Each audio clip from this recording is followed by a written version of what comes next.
Hello guys and welcome back to this chaotic gnome forest. I'm Light the Gnome and today we're going on with the main plot. We're going to start the second little part of the chapter 5. This one, the star. Okay, I didn't remember the title at all. Sorry because I know this video will be one day later than it was supposed to. I had a lot of work to take care of because of my week off and I didn't calculate it right, so I'm late as every time. By the way, as you can see, I'm working here. Even if I was far away for a whole week, I was farming a lot and I'm still trying here. But yes, there will be some significant change in the main squad. For now, I think I still use my original one. Well, I mean, I can also try to use them if the mob or level is not so punishing as always. I prepared breakfast for you. It's Oh, ammonium slag. thank you. Creators told me it's the best food in the world. I don't know. But I think people don't like how it tastes.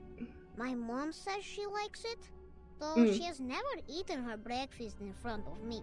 Ah, and why is that? I mean, she ate breakfast before turning into a snowman, no? And wait, what type of breakfast do critters suggest?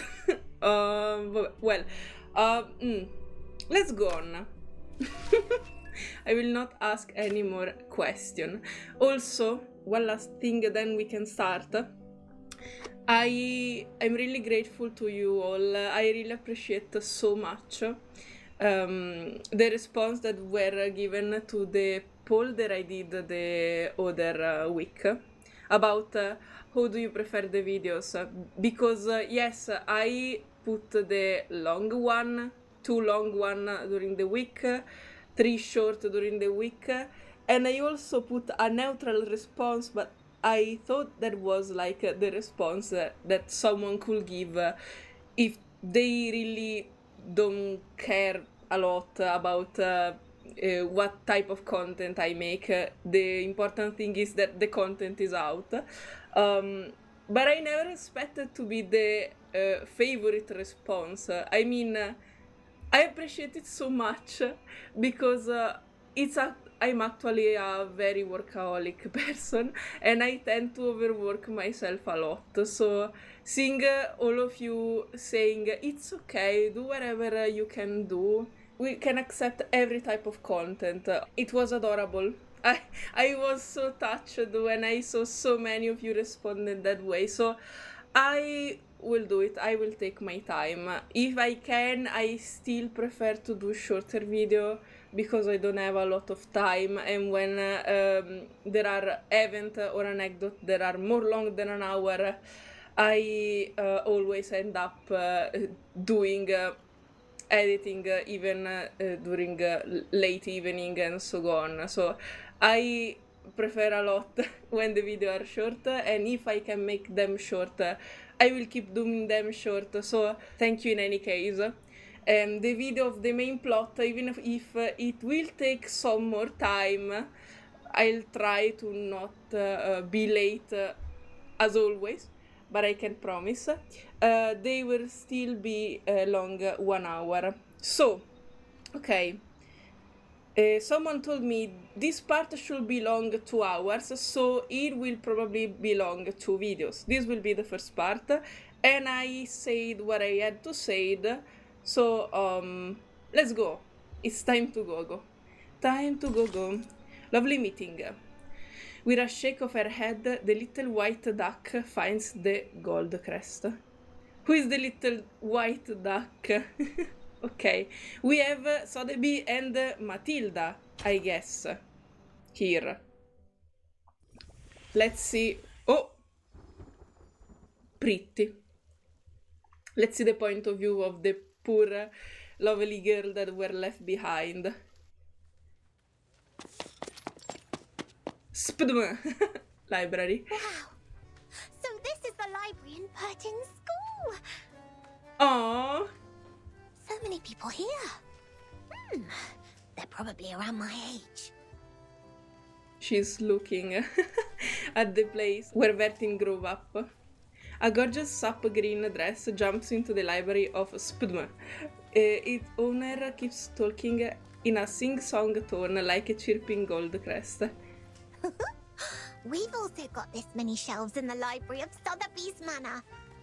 I missed Sotheby so much. Are there any alchemy workshops and potion warehouses here, like in our manor? The young lady stands on tiptoe, looking around this place curiously. Where can I find Miss Buaniche? Madame Z told me to come here, but she didn't give any other clues. The people here really need Mr. Teaketler, who is always nice and warm to the guests. Just twist his teapot ear, then he can take you anywhere. Wow, I know she had some objects that were alive. So I don't know why I instantly felt like Sotheby is Belle in The Beauty and the Beast, and the Mr. Teakettle is like the husband of the Miss Teakettle. I don't know who. Wait, it was Teakettle? Miss Teakettle in English? Obviously, I know the Italian translation that should be Miss Teiera, so I don't know. If not so, placing a luck-a-day potion at the entrance would help as well. If I had made it before I came, Miss Buaniche and I might have met by now. Or she will just pop up behind me. Are you looking for me? Hello, Matilda! Oh my word! Oops, that was too loud. Where are my manners? Don't worry, we don't care about manners here. I mean, we care about rules, but not manners. Or maybe the manners are inside the rules. Well. Sotheby straightens the wrinkles on her dress and gives out her hand like a real lady. Oh, nice to meet you. Are you Miss Buaniche? Oh wait, they never meet each other before? I don't recall. Maybe this is their first official meeting. The other girl nods haughtily. Her uniform speaks for herself. It seems to be a historic first meeting for them. Oh, okay, so it's not the real first meeting. It's a fake first meeting? That's fantastic. How did you find me? Did you see me in the Oniromancy? Or through a crystal orb? Either way, it is the great Arcanum. I'm much greater than that. Look at you, dressed as if you'd just been to a ball. You are as eye-catching as the pigment board on a sketch. Wow, well, I know you don't mean to offend, but that would sound offensive. I saw you the moment I came into the library. Okay, nice. Ooh. Does the foundation hold balls too? No, but that would be great, and you would probably be the star of the ball. No, of the I'm ball. saying... Est-ce que tous les amis de Vertine parlent comme ça? Never mind. Madame Z told me you wanted to look up the materials on the mysterious school that believes in numbers here. How does Vertin, as always, friend like that? That was so funny. Okay. That's right. Miss Moisson told me she will thoroughly check the documents in the Foundation archive. So I'll go through the books in the SPDM library. I know the right way to read that is SPDM, but it's so stupid reading it in Italian acronym. I mean, I read it wrong in any case, but SPDM is funny, so I will keep doing that. If we can find anything about that school, we can be of more help to Vertin and her team. I'm sorry, Miss Sotheby, but I'm afraid the situation is going to disappoint you. Oh no, why? While you spend the last hour looking for Teaketler's ear, the kind-hearted monitor assistant already gained a valuable access to the library. But I have haven't found any records regarding the mysterious school that believes in numbers yet. Ah, like a bolt out of the blue. Oh, but Miss Mossel said there are so many books here that they can cover the entire back of a Stronsay beast. That's a bit exaggerated, but she's right. What? How can she be right if it's exaggerated? Nevertheless, the librarian was transferred to a more important position years ago due to the storm. Mm-hmm. Many old books are not yet sorted. Some even went missing in the chaos. The only relevant materials I could find are the stories of Pythagoras and some books on mathematical theorems. But I don't think they have anything to do with Vertine's issue. I mean, probably they can help with some of the lore of the island of the numbers, but not helping Vertine right now. No, I don't think so. I missed the reverse so much. It's been like 10 days since I recorded the last time. Where Matilda's is now is a pair of tear-dimmed eyes. That means I can't do anything to help them. No, don't be sad, SOTHEBY. Don't be. Don't. Please stop being emotional. It doesn't work on this professional member of the Foundation. Okay. I'm sorry. She looks away and clears her throat like a grown-up. Without field investigation permission, I can't take you out to collect information. But in fact, there is still another reference room only known to the most outstanding monitor assistant. Hooray! Hooray! Other students in the library cast disgruntled glances.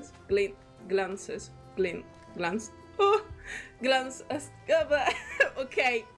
Shh. It's a violation to make noises in the library. Please follow me, Miss SOTHEBY.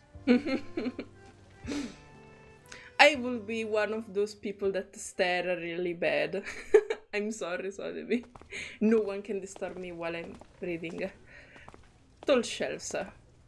Unfamiliar surroundings. An impossible mission. The girls walk through the shelves like fish swimming through coral. Thank you so much, Miss Buanish. You mentioned ball. I haven't heard that word for a very long time. I remember what Mr. Carson, my butler, had taught me. He said, express your gratitude to fair ladies by holding a grand ball. Ah, Mr. Carson. We miss him. I'll write to my father and ask for a brand new, unsinkable and maneuverable rock and roll park. Rock and roll I'm sure park. he will gladly say yes. Maneuverable rock and roll park? Yes. We can hold a twist ball on it when Bertin and her team are back. Please allow me to say no. No. The monitor assistant of SPDM will never participate in such an inelegant activity. Oh, Matilda, don't be so rigid. Wait, did you just say Vertin and her team? Yes. We can talk about the ball later. Her team, because in her team there is Sonetto. The kind-hearted Matilda Buanish will try her best to help you with the task. Oh. But, of course, it's only out of her sense of responsibility, not for some personal reasons. Matilda, the instant you point it out is exactly the instant where you are discovered. Don't worry, we know. They go faster and faster. Finally, they reach their destination. Unnecessary information room. Okay. To patch the fragment errors in the future and to store the currently unimportant files and reports. People build this reference room in the shape of a box with grey and white walls. During this awful time, which might last for ages, people call it the footnote of history. Here we are. The reference room storing unnecessary information. It's a place ignored by most staff. Even so, this careful, reliable monitor assistant will not let go of any details. She knocks on the rusty sign haughtily. Okay. I hereby officially appoint you as the Chief Assistant of Monitor Assistant of SPDM. Gasp. I will take my responsibility and teach you how to become a devoted Foundation member. Okay. Matilda pulls off the cloth covering the archive cabinet. Dust rises in the air.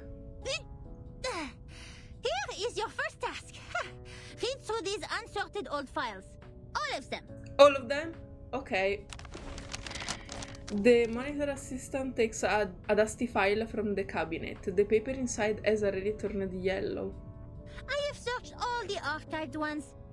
These are the last parts. Most of them are discarded administrative documents, low-priority materials, and substandard reports written by rookie investigators. By the way, you should know I didn't sort any of them out for you, and they don't necessarily have what you want. It's all right. Leave them to me. I love reading. Oh. You'd better do.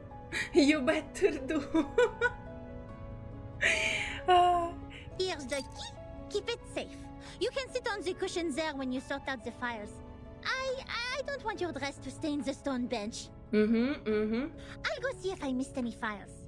Listen, this monitor assistant will test you on your familiarity with these files when she's back. Okay. Okay, SOTHEBY, keep up the good work. 3 hours late. That's a lot of time. Double check completed. Looks like I didn't miss any relevant files. GG. Phew, quite a long day. I doubt if that spoiled lady can finish all the materials. She must have been bored and fallen asleep, waiting for her tea kettler in the dream. You may be surprised.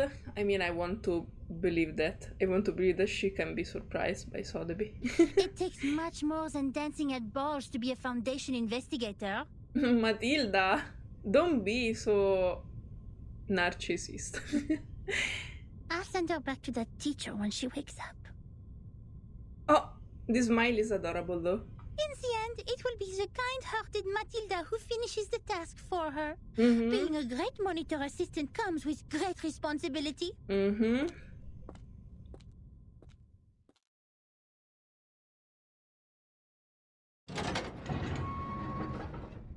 Again, Matilda gently pushed the door open. Surprisingly, she is welcomed by with an energetic greetings. Miss Boenish! Hey. Standing on a ladder, SOTHEBY gives her a big smile with a stack of files in her hand. The files she didn't finish reading are scattered on the ground, while the others have been well organized in the cabinet. You didn't fall asleep. Did you sort out these files? Aha! Yes. And I love these books in uncommon shapes. There are so many wonderful stories. I knew it that I would be proud of SOTHEBY. My baby! I often read books with Susano when father wasn't at home. We read and read until the red bomb waves woke up the sun. Moreover, these files are much easier than Miss Moisson's reading to us. Here, the gentleman from River Conway tamed a whole group of Avanks. How marvelous is that? What do you mean they're more easy than the one of Moisson let you read? What the hell is she teaching? Oh, okay. Looks like you meet the basic requirements for being a rookie investigator. Yeah. Tu es plus ou moins qualifié pour être mon assistante en chef. Oh. The young lady doesn't pay much attention to the mumbles from the monitor assistant. She's busy announcing her big discovery. And I also found this interesting report. Ooh. It tells a lot about the storm and the numbers. Ooh. Will this be helpful to Burton? Probably. Show it to me. She takes a pile of yellowed paper from SOTHEBY. This neat and orderly written report has no beginning or end.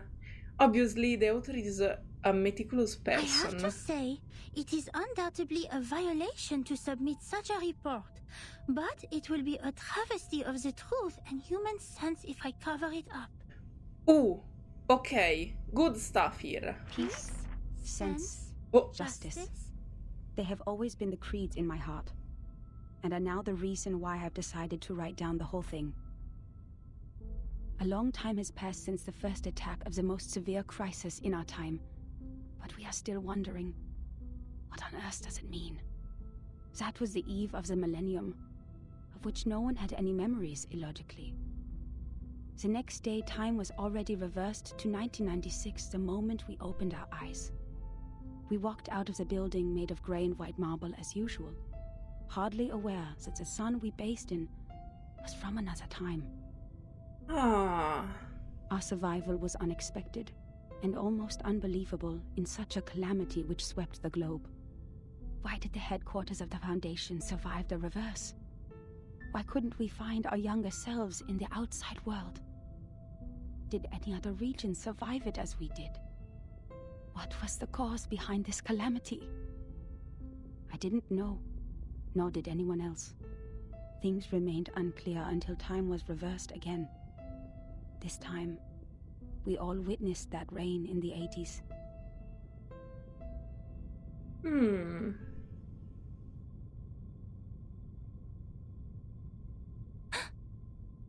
These files Virgin needs? I think so. She says in a trembling voice. This monitor assistant who always claimed to have a cool head has never panicked so much. They didn't know they could survive the storm inside the Foundation. This is strange. I mean, I thought they built it for that purpose, but they didn't know it could actually work. It's a report written by someone who witnessed the storm. True. And it has recorded the storms before Vertin became the timekeeper. Ah! And why are these important reported here?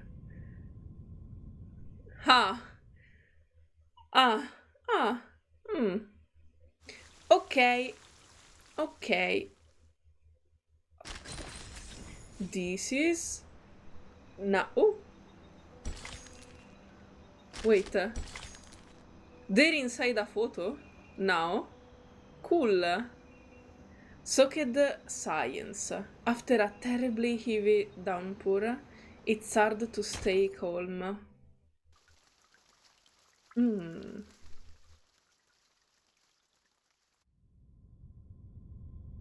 Before she became the timekeeper? Whoa. So Vertin wasn't born a timekeeper. No, she wasn't born as a timekeeper. She didn't tell you that? Wait, no one is born a timekeeper. No, okay. It's not an inherited title. Okay. Yes, you got me. SOTHEBY. It's SOTHEBY fault. She confused me. I know. This report includes the secret chronology only accessible to the core members of the Foundation. You can only check it under the supervision of the monitor assistant before you become a qualified investigator. Matilda dusted off the folder carefully. No matter what the reason is, it shouldn't have been shoved in this dusty room like rubbish. No, indeed. I think it's something really To important. evaluate its authenticity and risk, the genius Matilda Boaniche will fulfill her duty as the monitor assistant and carry out a thorough inspection of this report. Let's go. If you agree to this resolution, please nod, Assistant SOTHEBY. Oh, she acknowledged her. Oh, this is so cute. I'm so happy. Okay, but in all of this, will we be able to see Druvis? I miss her. The speech is full of terminology SOTHEBY has never heard of, but it doesn't matter. Based on the tone of the speech, she had already decided how to answer. Yes.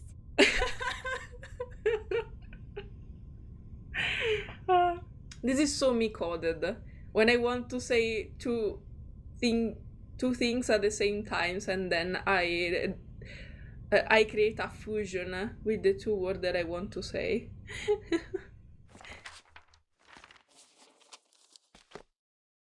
Mm-hmm. That was 1985. A gloomy, miserable night compared to that peaceful morning in 1996, when we were only bothered by confusion. We didn't expect time to be reversed again. Nor did we understand the consequence.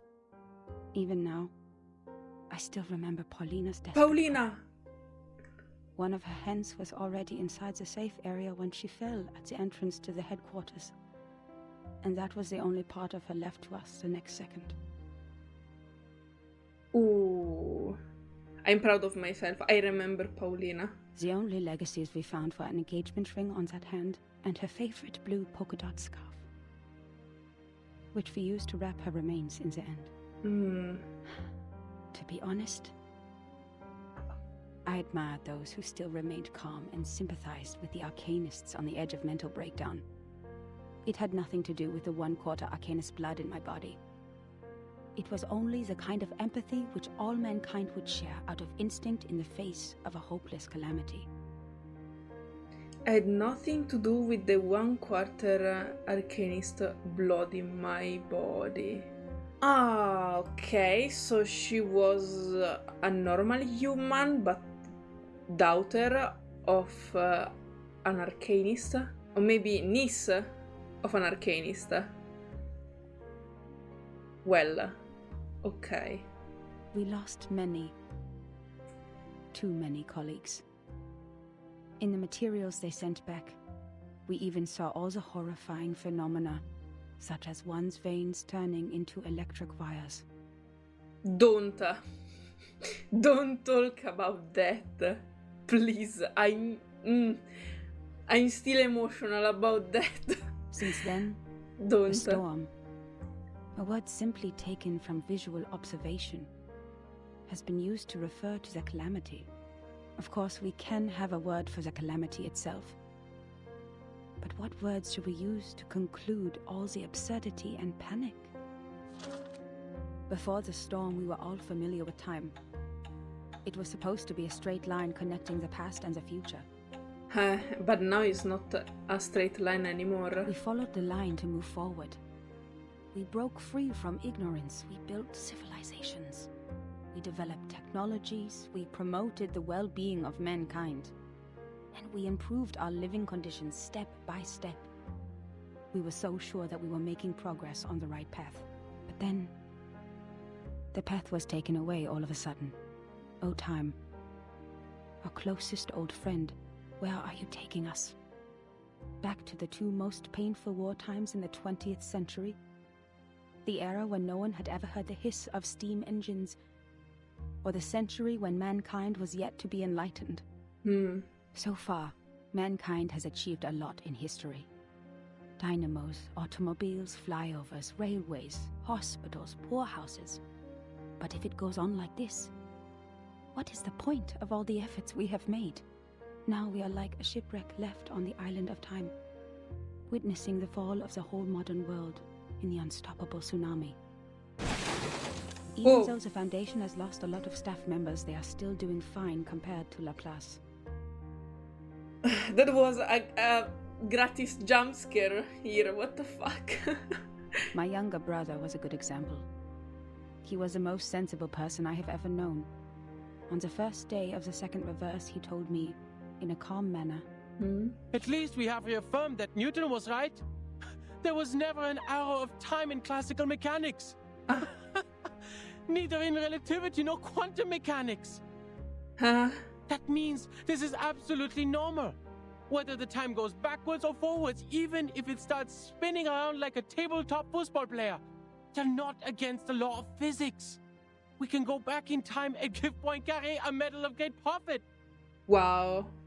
The next day, he almost fell off the 6th floor due to excessive drinking. All the perceptions of time and space developed to this day were overthrown. We couldn't find any theories to explain the storm in any existing researches. There could only be 2 reasons for this situation. Either we've been completely wrong all the time, or we've come to a brand new world. Probably the second one. And this new world can never make sense in the way of science, or that of physics. It cannot be verified by an independent third party, and it is impossible to be comprehended through reasoning. Is it true that we have been going the wrong way? Is it true that those once proven wrong by history, those arcanists who claim to possess gnosis, are actually on the right path? In fact, Lucy! the one who put an end to the chaos was indeed not a human. Oh! Oh, wait! Oh, okay. I'm invested. This thing, I had no idea what it was. It claimed to be a machine which never stops working. Oh. It laughed at the limitations of our brains and the metaphysical mistakes we make ceaselessly. But it did solve the most urgent issue. A system was built to tackle storm-relevant emergencies after it took charge of Laplace. The first measure it adopted was contacting all the existing branches of the Foundations at the time to confirm the scale of available manpower. Then it built observation stations all over the globe to find if there were any other regions immune to the storm. After that, numerous offices responsible for deducing the cause of the storm were established. Even though there were countless disagreements during the research, at least we had taken the first step. It's fascinating how she was actually talking about the fact that the humanity is totally lost because there is not a straight line in time anymore, and they didn't know what to do, and then something that is technological and is not a human being appeared and tried to create order, of this chaos. It's cool, actually. Very cool. Because I guess Lucy was actually created by someone. I don't think she just spawned in this reality alone. So it is actually a confirmation that there was still progress in all of this time of chaos, and that this progress actually created something that was able to create again some type of order and to ease the mind of the other people. This is so cool. I handed in the application to take part in this mission, determined to get rid of the fog in my mind. In 1986, I was assigned to the office in Egypt. All my friends came to the dock to see me off, because we knew it could be the final goodbye. Even though we were equipped with the emergency communication devices issued by Laplace, we were still not clear when the storm would assault us, or where we could hide nearby. What really scared me was not the threat to my life, but the possibility of dying ignorant. Wow. Important statement. Then I boarded the ship to Alexandria from Athens. And that was when I met her. Okay, who is her? Now when I recall it, it was almost impossible to ignore that group of arcanists on the ship. There were about a dozen of them, all in eccentric stitched robes. They were followers of a strange school which mixes arcanum and mathematics. Okay, they are numbers. I was pretty sure about that. So, her could actually be the mother of 37, because they did a voyage, and that travel was the motive. They died, and they turn into beautiful geometrical forms. So it is possible that they met some of the other people, and that could met someone from the Foundation. I talked to them. No matter how much that conversation bewilders me now, I was more excited than confused at the time. They also survived the storm in 1996, and they noticed the unusual changes taking place in the world as well. That means I actually met another group of survivors from the Millennium. And that there is an island that is not affected by the storm, thanks to the substance the thingy that is in the cave of the truth the Vertin found in the last part of the chapter. Ha ha ha. She stopped turning the pages. Wait. A school of arcanists who survived the storm? Yes. And that's our numbers. We know about them. Tower of Babel. Ooh, wait. Some biblical reference here. Most of the time, language barriers are the least significant obstacles between people.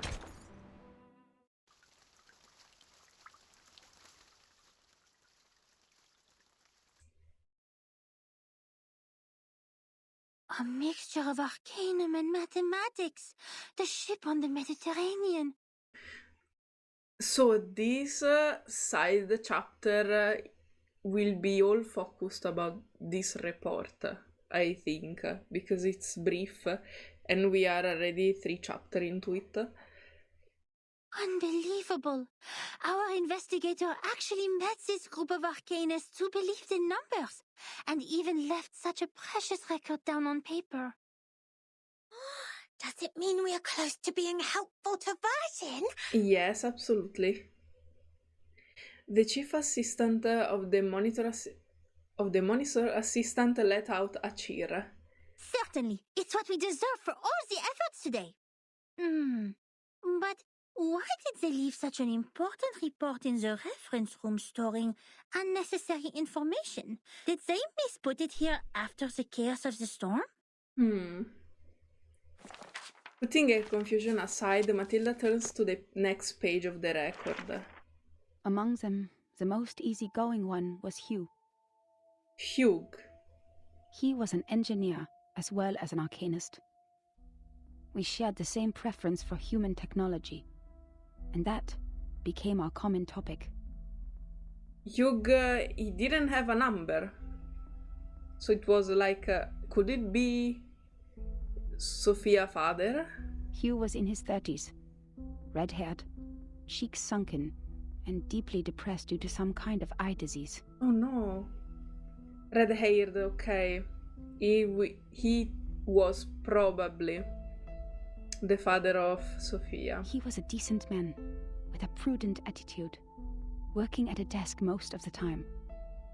He reminded me of the imperial miniature painting artists in the Sultan's palace. Most of them ended up blind after toiling for their life. There is also this picture. I don't know if it's a woman or if it is supposed to be a girl, but in any case, red hairs. We didn't see so many red hairs inside the story, so I know it's related to Sophia. He showed me the picture of his daughter. Yes. I don't have children, but I could feel his happiness as a father. Okay, I have the confirmation. Although I got along well with Hugh, he seemed quite out of place among that group. Which was actually led by her. Her, okay.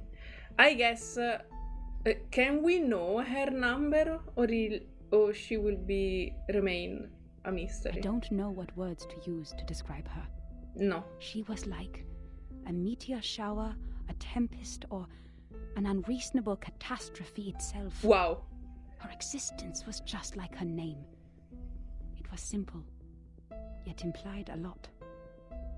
Okay. I have a theory about what number could it be. But probably it's crazy. Probably it's not true. In any case, we'll see. Please forgive me for my cowardice. No. Even now, I don't have the courage to write down her No! name. If one would call that a name. I thought, well, I'll say it because I don't know if we will discover it, or if it's brought somewhere, her real number name. I thought she could be another 0. I don't know why.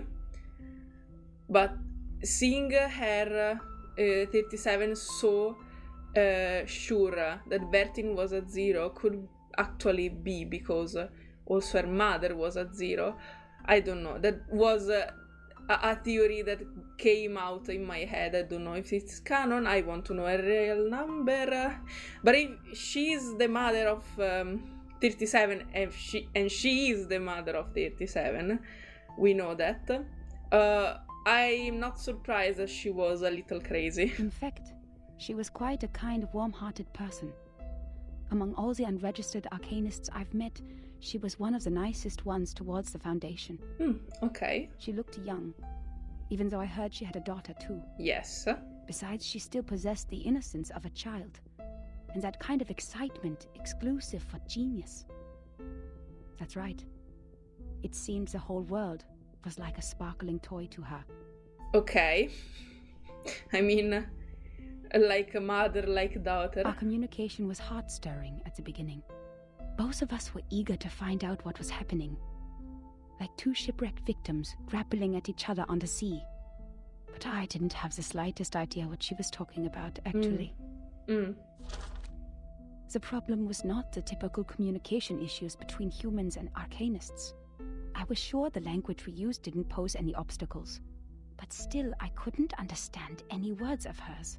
I would believe that one is highly intelligent if one can name all the factors of 11,567 without thinking. But what this one said was illogical nonsense which no one could ever imagine. She claimed that there is a world of numbers, above all else, where the non-physical essences of all things exist in the form of timeless, absolute, unchangeable ideas, and that the physical world where the time flows is nothing but an appendage, which has never been real or true. And that's why the chaos in this world is not worth any attention, and we should focus on what happened to the supreme existence. To the supreme existence? You mean God? What an utter disaster combining modern maths with ancient superstition. I saw another hubristic arcanist pretending to be the prophet by reliving Platonism. I don't even bother to mention the balderdash on soul numbers. Even the New Age movement could use some of her absurdity. But that was not yet the end. She even claimed to be aware of the exact year when the next reverse would happen. Yes, because they could calculate it. But when I asked her about it seriously, she said, "My apologies. I've made an oath. I shall and only shall reveal the demonstration to people who have their own soul numbers." Wow. I feel some type of resentment in this repeatment of her word. I mean, she was probably trying to imitate her tone, but at the same time, I heard that. I sense some resentment. I'm not sure whether she was making fun of me or being serious, but I had this feeling that she was eager to tell me how she was granted the secret through a moment of afflatus. It seemed she just saw through the laws behind all things instead of finding them through logical deduction. Can't you see it? It is right in front of you. After I expressed my inability to comprehend her words 30 times, she finally gave up and proffered regrets. I'd rather take it as a new kind of humiliation. What really irritated me about her, however, was her contempt towards science and all the scientific research methods. Yes, there is a little bit of resentment here. As far as I'm concerned, the value of a theory lies in its reliability, universality, and generalizability. Our pursuit of the truth has laid the foundation of modern science, allowing us to change the world. Yet, in her eyes, the value of a theory lies in its beauty. I talked to her on the current situation, and I told her how we would save lives and preserve the hard-earned technology of mankind if we could find the pattern of the storm. It was of course not an easy thing to do and would take enormous manpower, so I asked her sincerely to join the Foundation. Yet again she responded with contempt. She believed they would only become another military squad of the Foundations. Darling, maths are beautiful for their uselessness. That's why it remains noble and graceful in this sordid world, despite you humans' reckless action of using it to calculate ballistic. Ok. She turned down my invitation and left an unfairly negative comment on our storm observation project. Wait, I don't know why I imagine her literally rating, like online, the presentation of the storm, like 1 star, and then wrote something like that was such a poor observation project. I'm ashamed how the humanity is incapable of finding the truth, or something like that. Okay, funny haha moment. Let's go on. The observation stations you built are destined to be toppled because their basis is the fragile world that follows the laws of physics. The efforts you've made are like nails on a sand beach, which will only be carried away by the next tidal wave. Wow. But I said, perhaps our efforts are in vain, but someone has to do it. We will try every corner of the beach before making the conclusions that the world we are living in is already a hopeless ruin. Mm-hmm. What a pragmatic, rigorous, and rational speech. But dear, the world is a hopeless ruin. This voice actor is so good. Wow. The conversation ended in disagreement. I don't know why arcanists hate the world so much. Perhaps the reason is they have never been truly accepted. To this day, I still remember her venomous conclusion. The world built on past experiences has ended. In your words, which you used to mock us, why not embrace the reality? Yet about the gnosis which she deeply believed in, and the so-called prophecies she made through numbers, she had never given any proofs or details that showed rigorous logic.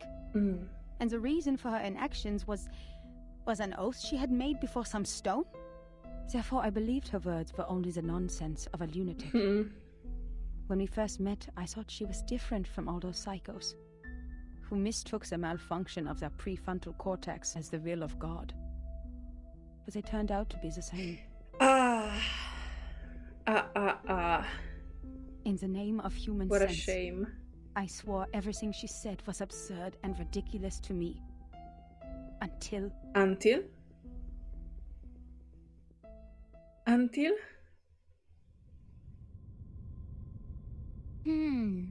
Madame Z said the arcanists on that island are all named after numbers, because they have a strong belief that numbers are the essence of their souls. Yes.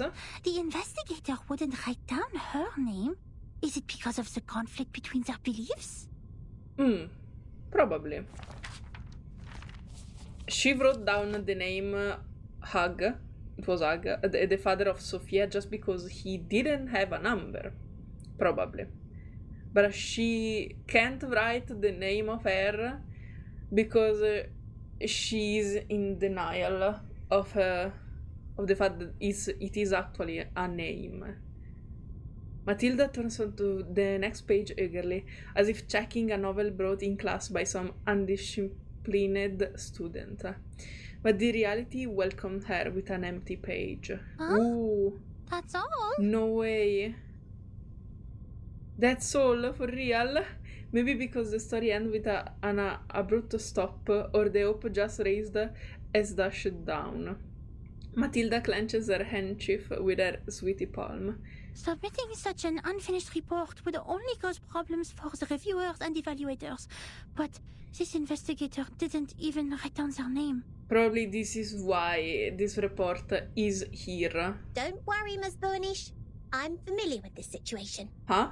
Every time after the brave Typhon defeats Jupiter, he returns to the Auto Island. Okay. But each time we twist the ear of Mr. Glassbox, Typhon will show up again and again. What? Miss Moisson told me the ear is the key to bringing back our hope. Okay. Wait, don't tell me you are talking about the shows on the mechanical television. Okay, I thought so much. I thought she was talking about a show or something.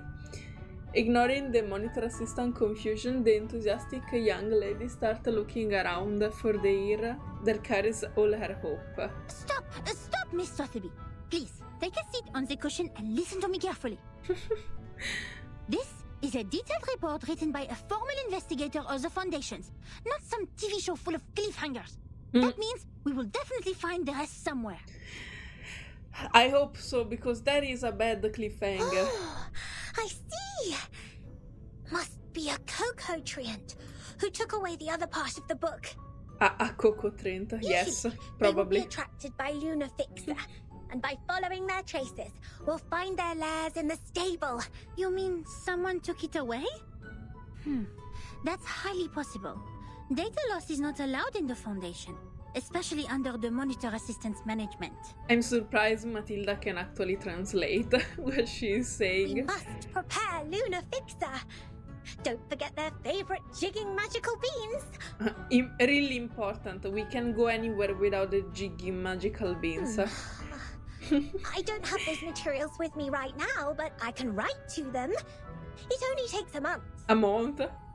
The disconcerting conversation is clearly too much for this rigorous monitor assistant. Nuh-uh! We don't need that! Nuh-uh. After taking a deep breath, Matilda takes out her crystal orb. An ambitious smile spread over her face. You've perfectly accomplished the task from me when you found this valuable report. Well done, Assistant Sotheby. Now it's time for the great Matilda to show a little bit of her greatness. Let's go. Let's go. To be continued. And we are already. I remember it was 6 part. And I think this is a good point to stop. Okay. I will finish it in the next part, even if it's a little bit more than an hour, it's okay. So, I like this part a lot.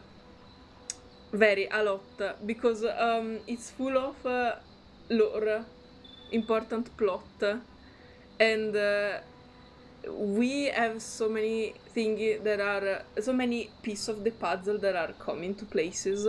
It's so cool to see a report about the father and mother of 37 and Sophia before they tried to return to the island.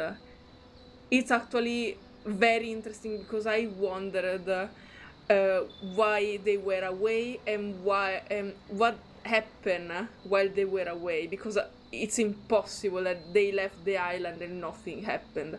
It was literally impossible, and it's really nice actually seeing this part of the story. I didn't expect it to be into the lore part. I was actually expected to be more like an investigation, yes, part, but more focused on how can we help Vertin and the other to go away from that island, how can we find them, and so on. So this is actually very nice, very interesting. I was so surprised to also see already an hint about Lucy. Obviously, I'm a little sad because I don't have the same type of wondering or surprise of the other people, because I already saw Lucy. I already pulled her, obviously, and I already knew that she was the boss of the La Place. So it wasn't a surprise for me, but it would actually be I would be very interested if but I'm interested in any case, even if I already know who she is or who they are. I don't know if I never wonder if Lucy used the she her pronouns, or if I should use the they them, because she's not human. Well, okay. In any case, some important plot point. Super interesting, I love it, I want to see the rest, I hate that cliffhanger, and more importantly, who is the writer? Who is the one that brought the reporter? Because I didn't recognize the voice, so it's a new voice, and I don't think it was Besmert, because it wasn't the same exact voice of Besmert, it's someone else. Also, the cheat of to Paulina, I was afraid to forget who was Paulina, so I'm super happy that I actually remember her. Okay, this is all, I guess. Let me know in the comment if I missed some important point, because I want to collect every information and I don't want to get something wrong. I don't know if I want to know the number of the mother. I mean, I want to know it if it will not be revealed in this part. Else if it will be revealed during this side chapter, don't tell me anything about that. Okay, I think this is all for now, and I can't wait to go on. So, thank you all as always, and we'll see each other on the next part, on the next video. Bye bye, guys!